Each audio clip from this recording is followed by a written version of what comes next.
टैगोर की रानी एलेनोर अपने बगीचे में टहल रही होती है। इतने कड़ाके की ठंड में उसे एक लाल गुलाब दिखाई देता है जो इस सर्दी को चुनौती दे रहा होता है। गुलाब का कांटा उसके उंगली में चुभ जाता है जिससे खून की 3 बूंदें बर्फ के ऊपर गिरती हैं। वह कामना करती है कि मेरा बच्चा भी इसी की तरह हो, जिसकी त्वचा बर्फ की तरह सफेद हो और होठ खून की तरह लाल हो, बाल कौवे के पंखों की तरह काले हों और दिल गुलाब की तरह मजबूत हो। कुछ ही महीनों बाद रानी एक लड़की को जन्म देती है जिसका नाम स्नो वाइट होता है, लेकिन कुछ ही सालों बाद रानी बीमारी के कारण मर जाती है। उसकी मृत्यु के बाद स्नो वाइट के पिता राजा मैग्नस शोक में डूब जाते हैं। इसका फायदा उठाकर दुश्मन की सेना उनके ऊपर हमला करने के लिए आगे बढ़ती है। पता चलने पर राजा अपनी सेना लेकर युद्ध के लिए निकल जाते हैं और काले जादू से बने सैनिकों को परास्त कर देते हैं। राजा मैग्नस को रेबेका नाम की एक कैदी मिलती है। उसकी खूबसूरती देखकर राजा मोहित हो जाते हैं और उसे अपने साथ महल लेकर जाते हैं और अगले दिन उससे शादी कर लेते हैं। रेबेना एक शक्तिशाली जादूगरनी होती है जिसने राज्य में प्रवेश करने के लिए नकली कांच के सैनिकों का इस्तेमाल किया था। शादी के पहली रात को रेबेना राजा के प्याले में जहर मिला देती है। वह बताती है कि आपके जैसा ही एक राजा था जिसने मेरा इस्तेमाल किया और मुझे धोखा देकर मुझे छोड़ दिया। सारे मर्द ऐसे ही होते हैं। और राजा के सीने में खंजर मारकर उसे खत्म कर देती है और महल के मेन गेट को खोल देती है, जिससे उसके पूरे सैनिक और उसका भाई महल में घुस जाते हैं। सैनिक सबको मारना शुरू कर देते हैं। स्नो वाइट के बचपन का दोस्त विलियम, उसके पिता ड्यूक हैमंड गेट से बाहर भाग जाते हैं। इससे पहले कि स्नो वाइट भाग पाती, महल का गेट बंद हो जाता है और सैनिक उसे पकड़ लेते हैं। विलियम और उसके पिता उसे बचा नहीं पाते और वहां से भाग जाते हैं। रेबेना वहां आती है और स्नो वाइट को छोड़कर सबको खत्म करने का हुक्म देती है। स्नो वाइट को कैद खाने में कैद कर देते हैं। उसे समझ नहीं आता कि उसे जिंदा क्यों छोड़ दिया गया। रानी के अत्याचार से धरती धीरे धीरे बंजर हो जाती है। वह राज्य की सभी सुंदर लड़कियों की खूबसूरती छीन लेती है ताकि वह जवान रह सके। दरअसल बचपन में उसकी माँ ने उसे श्राप दिया था, इसीलिए उसे हमेशा जवान रहने के लिए दूसरों की खूबसूरती छीनना पड़ता है। ऐसा ना करने पर वो काफी कमजोर और बूढ़ी हो जाती है। वह अपने जादुई दर्पण से पूछती है कि मुझसे सुंदर और कौन है। दर्पण बताता है कि आपसे सुंदर यहाँ और कोई नहीं है। कई सालों बाद स्नो वाइट अब बड़ी हो जाती है और पंछियों से अकेले में बात करती है। रेबेना के लिए रोजाना एक से एक लड़कियों को पेश किया जाता था। रेबेना दर्पण से पूछती है कि अब बताओ यहाँ मुझसे खूबसूरत और कौन है। दर्पण कहता है कि अब आप खूबसूरत नहीं रही, अब आपकी जगह किसी और ने ले लिया है जो अब खूबसूरत और जवान हो गई है। रेबेना पूछती है कि वो कौन है। दर्पण बताता है कि वो स्नो वाइट है। यदि तुम उसका दिल निकाल कर खा लेती हो तो तुम्हें बार बार लड़कियों के यौवन का पान नहीं करना पड़ेगा, तुम अमर हो जाओगी। पर ध्यान रहे, वो तुम्हारे मृत्यु का कारण भी बन सकती है। इतना सुनकर रानी अपने भाई को हुक्म देती है कि स्नो वाइट को मेरे सामने पेश करो। जब उसका भाई कारागार में जाता है, स्नो वाइट आवाज सुनकर सोने का नाटक कर लेती है। जब फिन कारागार को खोलकर उसे छूने की कोशिश करता है, स्नो वाइट उस पर हमला करके वहां से भाग जाती है और एक अंडरग्राउंड सुरंग से होकर समुद्र में चली जाती है। रेबेना अपने भाई फिन को स्नो वाइट को लाने के लिए भेजती है, लेकिन स्नो वाइट घोड़े पर बैठकर डार्क फॉरेस्ट में भाग जाती है। लेकिन सैनिक और उसके घोड़े डार्क फॉरेस्ट में नहीं जाते और वह डर के मारे दोबारा महल में आ जाते हैं। उसका भाई बताता है कि स्नो वाइट डार्क फॉरेस्ट में चली गई है। रानी कहती है कि मुझे कुछ नहीं पता, मुझे वो चाहिए। मेरी शक्तियाँ वहाँ काम नहीं करती। तुम एक ऐसे आदमी को लेकर आओ जो मेरा ये काम कर सके। फिन फेमस एरिक हंटर नाम के विदुर को, जो कि शराबी होता है, उसे पकड़कर रानी के सामने पेश करते हैं। रानी कहती है कि तुम मेरे लिए एक काम करो, मैं तुम्हें मुंह मांगा इनाम दूंगी। हंटर कहता है कि मुझे क्या करना होगा। रेबेना कहती है कि तुम डार्क फॉरेस्ट में जाओ और एक लड़की को पकड़ कर लेकर आओ। हंटर कहता है कि मैं इनाम का क्या करूंगा, यदि मैं मर ही गया तो वहाँ कोई नहीं जाता। रेबेना कहती है कि तुम्हारी पत्नी मर चुकी है ना, मैं उसे जिंदा कर सकती हूँ। एरिक हंटर उसकी बात मान जाता है और सैनिकों के साथ डार्क फॉरेस्ट में चला जाता है। स्नो वाइट उन्हें आते हुए देख लेती है और जंगल में छिपने की कोशिश करती है, पर हंटर उसके पैरों के निशान से उसे पकड़ लेता है और सैनिकों से कहता है कि पहले मेरा काम करो, उसके बाद ही मैं इसे दूंगा। फिन कहता है कि राजकुमारी ने झूठ कहा था, वह किसी मरे हुए इंसान को जिंदा नहीं कर सकती। हंटर स्नो वाइट को छोड़ देता है और गुस्से में आकर उन पर हमला करके दोनों वहां से भाग जाते हैं। ड्यूक और विलियम को पता चलता है कि स्नो वाइट जिंदा है। विलियम भी अब जवान हो चुका होता है और ये लोग छिप कर रहते हैं। ड्यूक कहता है कि तुम बाहर मत जाओ, नहीं तो हम सब खतरे में पड़ जाएंगे, लेकिन विलियम नहीं मानता और स्नो वाइट को ढूंढने के लिए निकल जाता है। रास्ते में उसे फिन और उसके सैनिक स्नो वाइट को ढूंढने के लिए निकलते हैं। विलियम कहता है कि मैं भी आपकी टीम में शामिल होना चाहता हूँ। फिन उसे अपने टीम में शामिल कर लेता है। स्नो वाइट कहती है कि तुम मुझे ड्यूक के पास ले चलो। एरिक हंटर कहता है कि तुम्हारे और मेरे रास्ते अलग अलग हैं, तुम अब आजाद हो। स्नो वाइट कहती है कि मुझे रास्ता नहीं पता,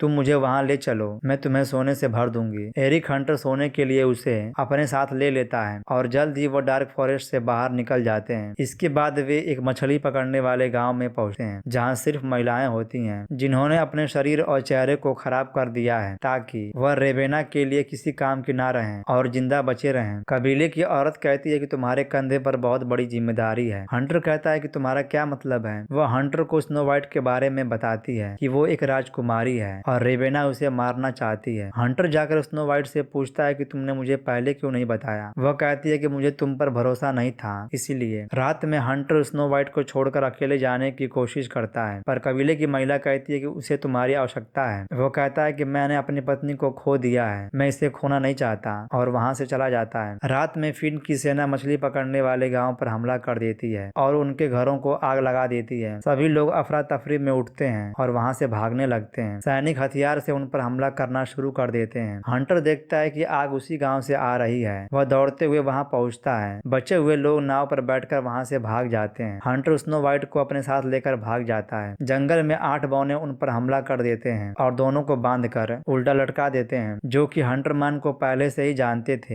हंटरमैन कहता है कि हमें छोड़ दो, ये एक राजकुमारी है, तुम्हें बहुत सारा सोना मिलेगा। पर वह उसकी बातों का यकीन नहीं करते। लेकिन एक अंधा बौना कहता है कि हाँ, ये सच में एक राजकुमारी है जो कि हम सबको आजाद करके फिर से शांति कायम कर सकती है। इसके बाद वह दोनों को आजाद कर देते हैं। बौने उन दोनों को परियों की दुनिया में लेकर जाते हैं। वहाँ वे रात को आग जलाकर आराम करते हैं। सुबह फिन के आदमी उन पर हमला कर देते हैं जिसमें विलियम भी होता है। लड़ाई के दौरान हंटर फिन को मार देता है और विलियम स्नो वाइट को बताता है कि मैं तुम्हारा बचपन का दोस्त विलियम हूँ। बौने कहते हैं कि हम आपका साथ कभी नहीं छोड़ेंगे, हम आपके साथ हैं। सभी मिलकर एक साथ महल की तरफ निकल जाते हैं जहाँ विलियम के पिता उनका इंतजार कर रहे होते हैं। रास्ते में जब सभी विश्राम कर रहे होते हैं, रेबेना विलियम का रूप लेकर उसे जहरीला फल खिला देती है और जैसे ही वह उसका दिल निकालने वाली होती है, हंटर और विलियम वहां आ जाते हैं और रेबेना वहां से भाग जाती है। विलियम उसे देखकर रोने लगता है और स्नो वाइट को एक चुम्मा देता है पर उससे कुछ नहीं होता। स्नो वाइट के शव को हेमंड के महल में लेकर जाते हैं। हंटरमैन बहुत दुखी होता है और कहता है कि मुझे डर था कि मैं तुम्हें खो ना दूं, तुम मुझे मेरी पत्नी की याद दिलाती थी पर मैं तुम्हें बचा नहीं पाया। वह उसे चूमकर वहां से चला जाता है। सच्चे प्यार की वजह से जादू का असर टूट जाता है। स्नो वाइट जाग जाती है और ड्यूक की सेना को रेबेना के खिलाफ युद्ध के लिए तैयार करती है। अगली सुबह स्नो वाइट अपनी पूरी सेना के साथ रेबेना के महल की तरफ निकल जाते हैं। बौने सुरंग से होकर महल के मेन गेट को खोल देते हैं जिससे सेना अंदर आ जाती है। स्नो वाइट और रेबेना में लड़ाई शुरू हो जाती है। जब रेबेना उसे मारने वाली होती है तो स्नो वाइट हंटरमैन द्वारा सिखाई गई चाल का इस्तेमाल करती है और उसके दिल में छुरा घोंप देती है और रेबेना मर जाती है। राज्य में एक बार फिर शांति का माहौल बन जाता है क्योंकि स्नो वाइट को टैगोर की नई रानी का ताज पहनाया जाता है और फिल्म खत्म हो जाती है।